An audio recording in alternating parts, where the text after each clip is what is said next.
C++ Programming Comprehensive, Chapter 2, Unit 5. Let's look at the enumeration type and its purpose.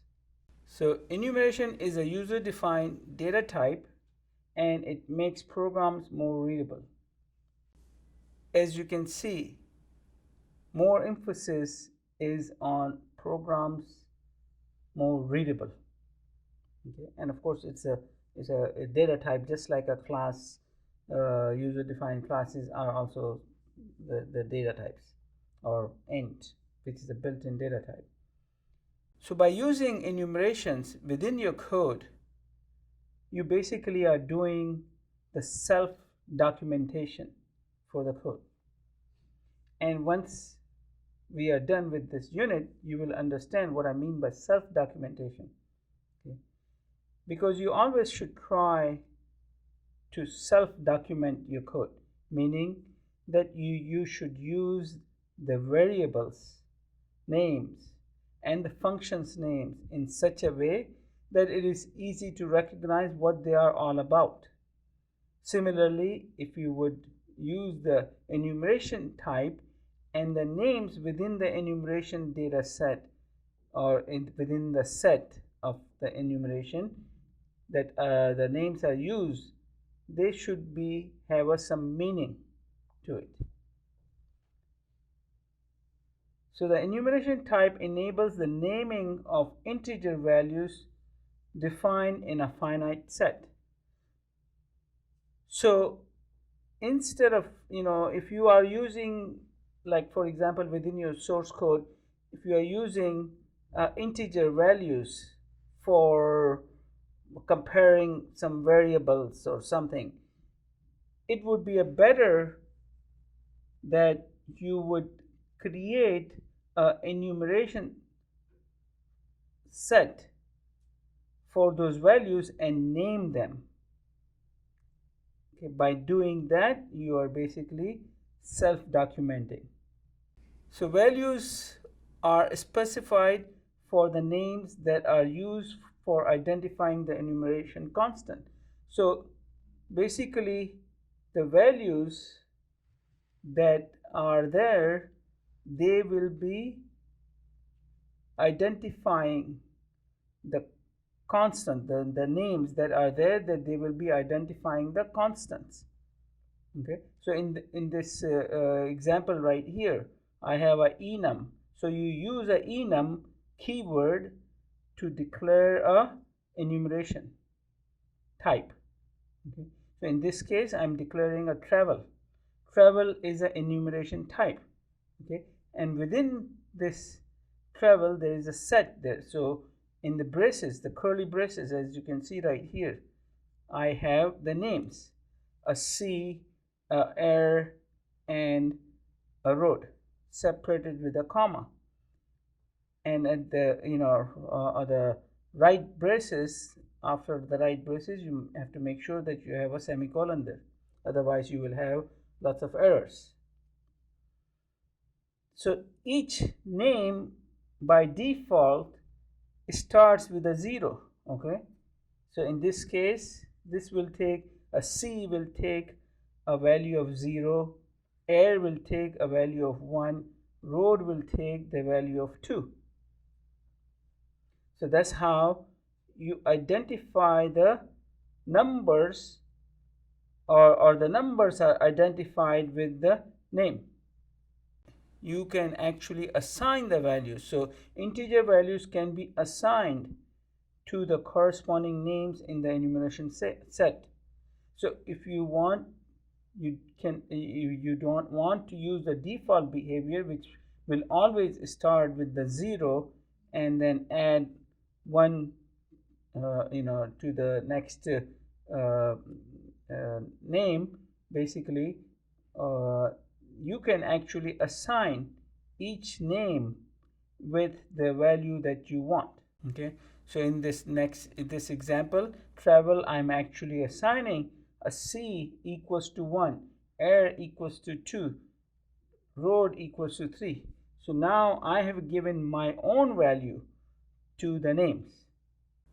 you can also rely on enumeration type in terms of having to give a name, first name, a value.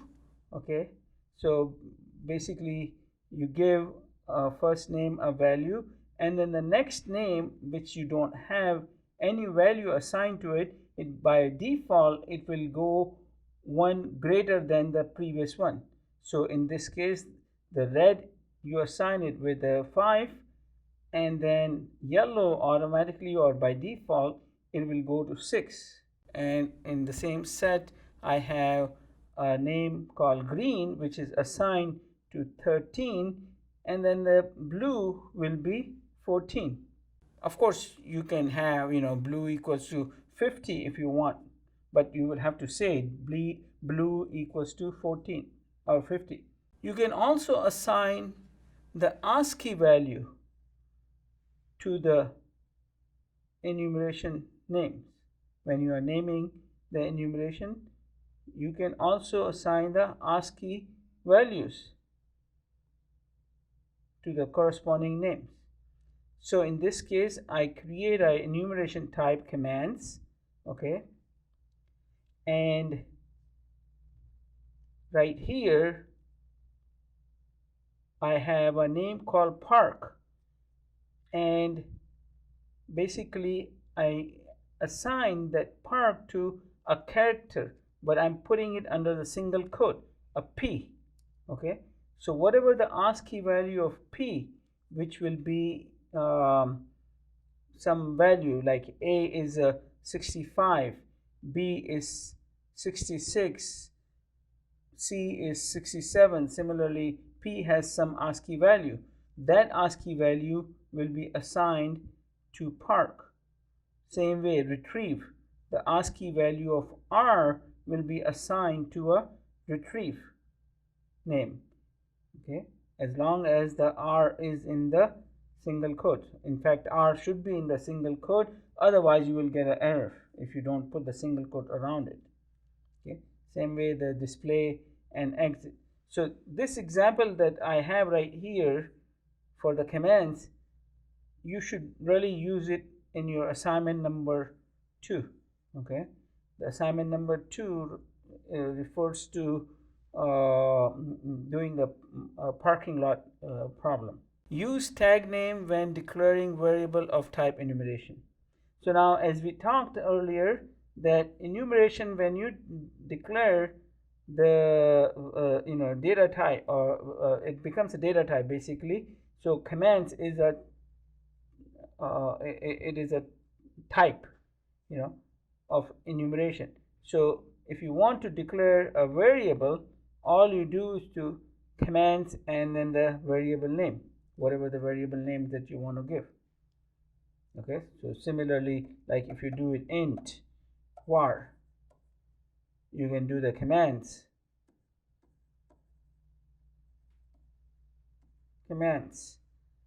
and then basically give some variable name right here.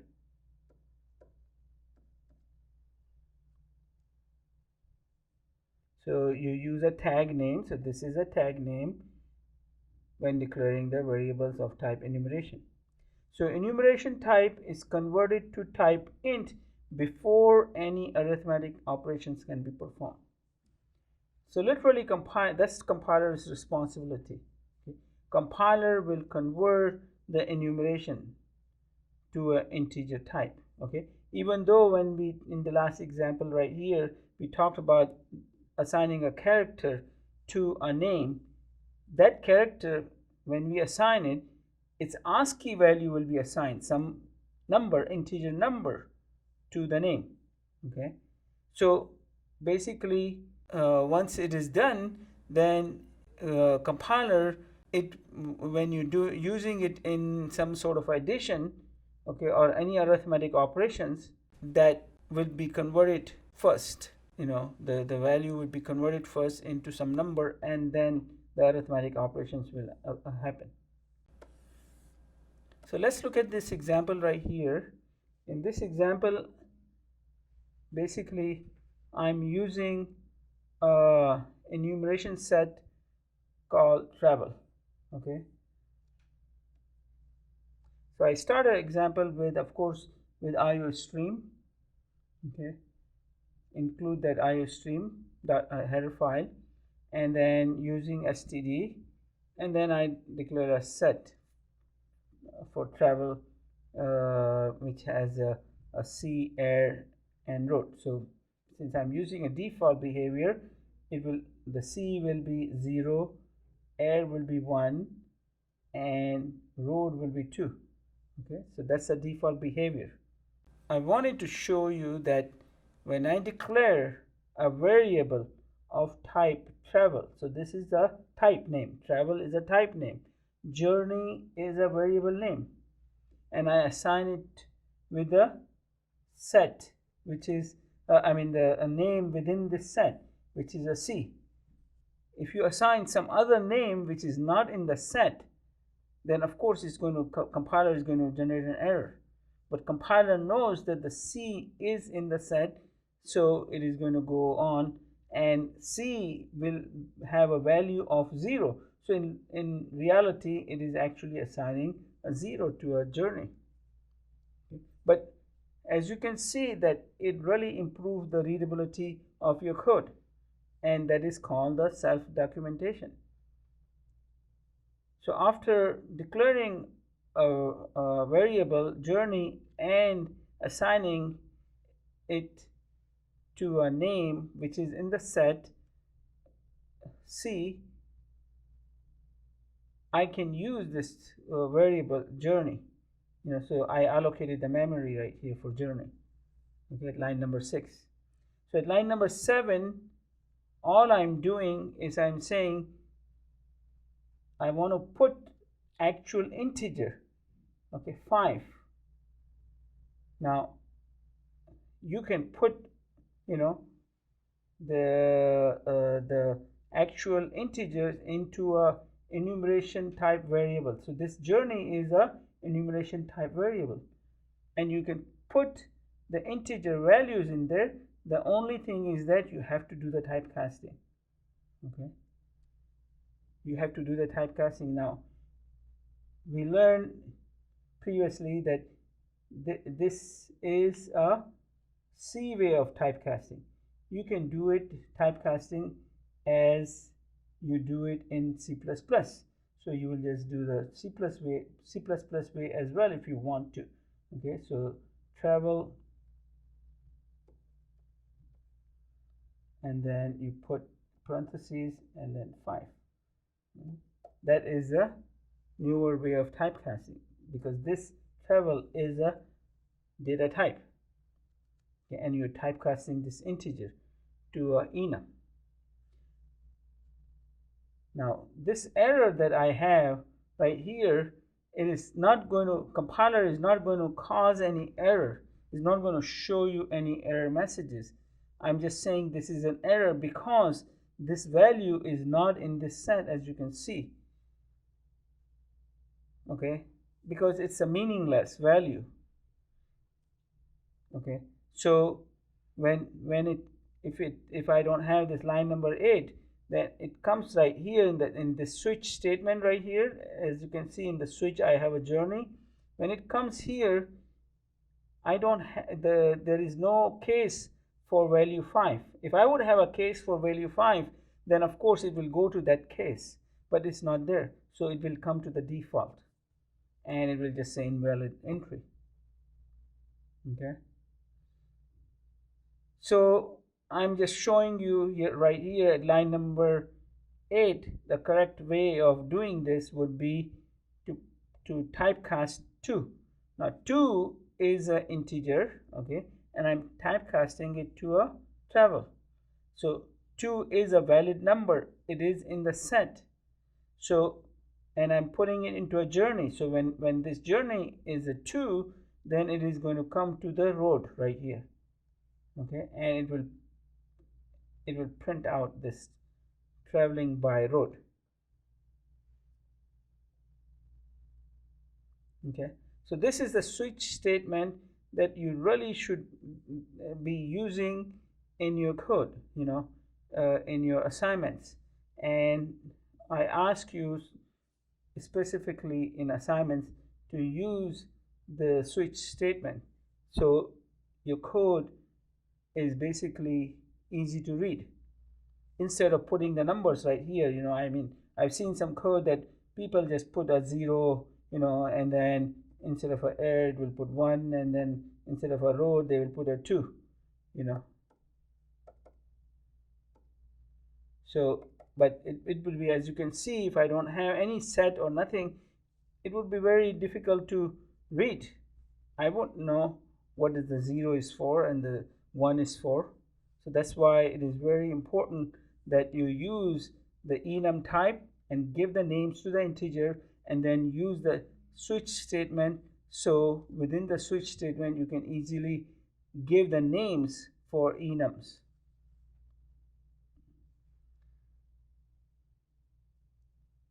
So when it comes to line number 23, at line number 23, I just wanted to basically let you know that if you have a variable of type integer declared, okay, so I'm creating a variable of type integer, which is a world, and assigning that variable with a journey. Journey is of type travel, which is a enum type.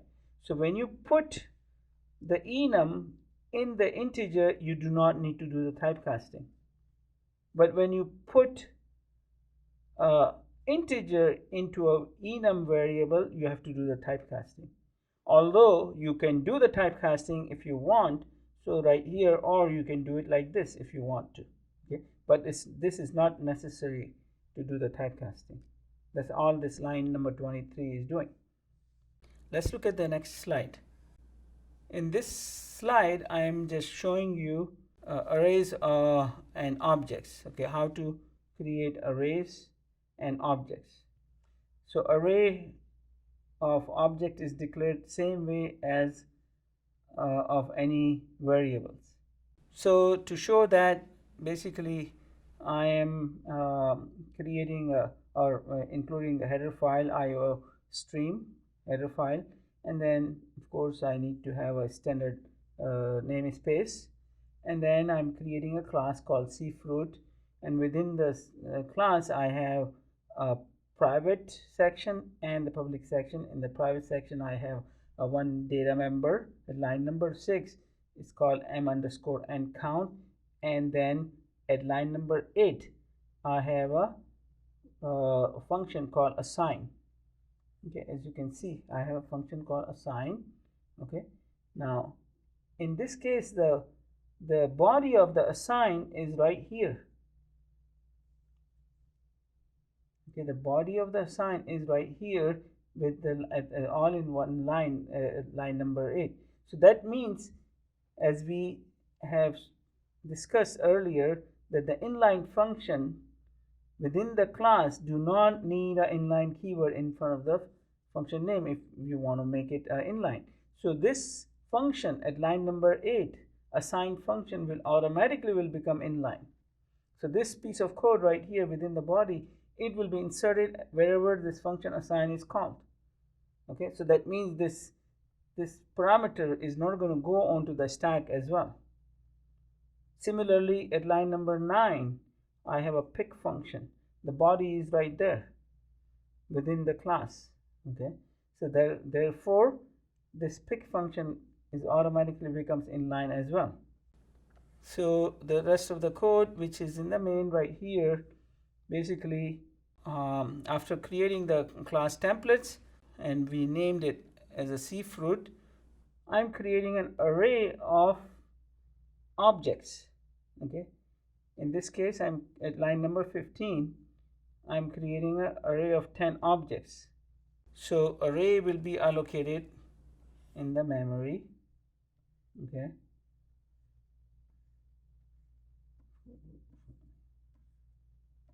so 0, 1, 2, 3, 4, 5, 6, 7, 8, 9, and 10.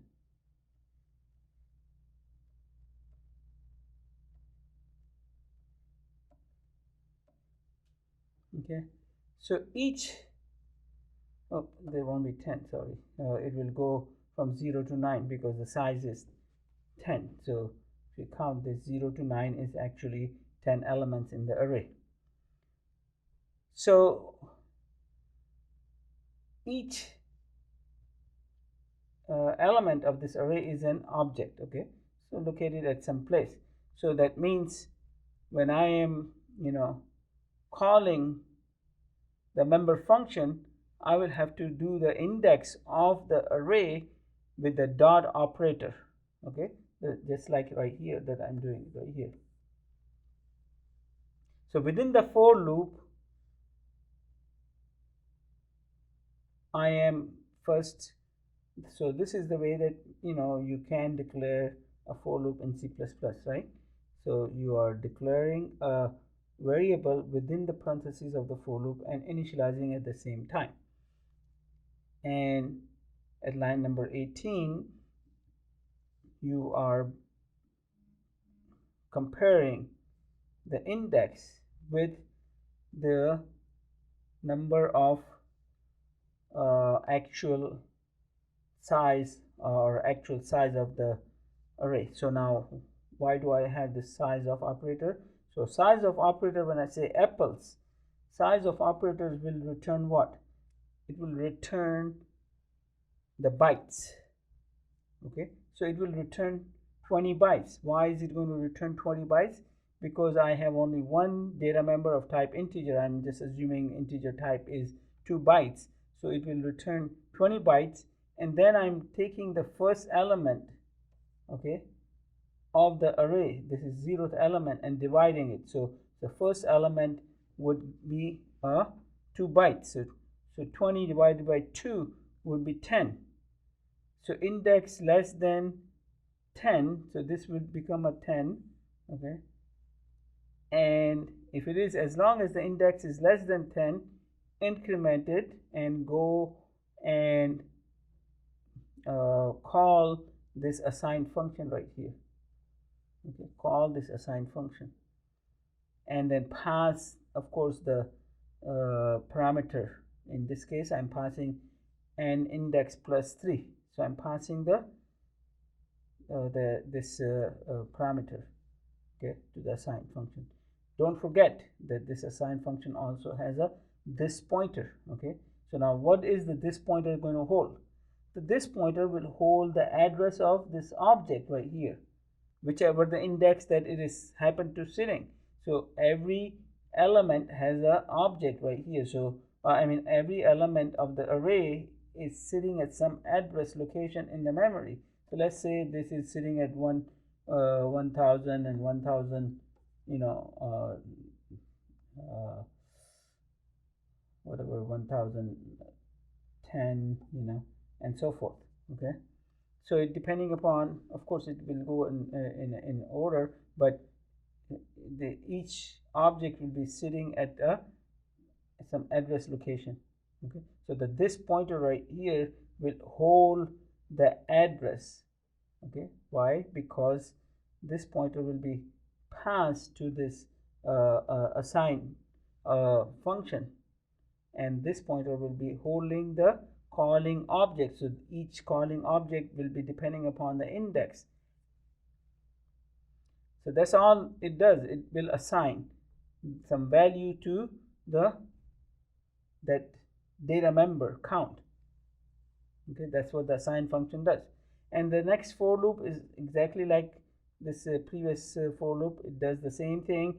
It has a size of, so it will get the exact size of the array in bytes, divide that size with the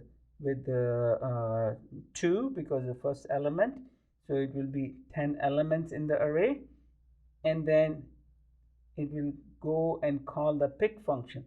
The pick function basically will go through each element and displays it. Okay, so it will pick the number which is written at that element, at that object's memory, and it will basically give it to the cout object, and it will print or display it. Okay, So that's all really this uh, example does, and as you can see, the output is right here. Okay. So this concludes the Unit 5, Chapter 2.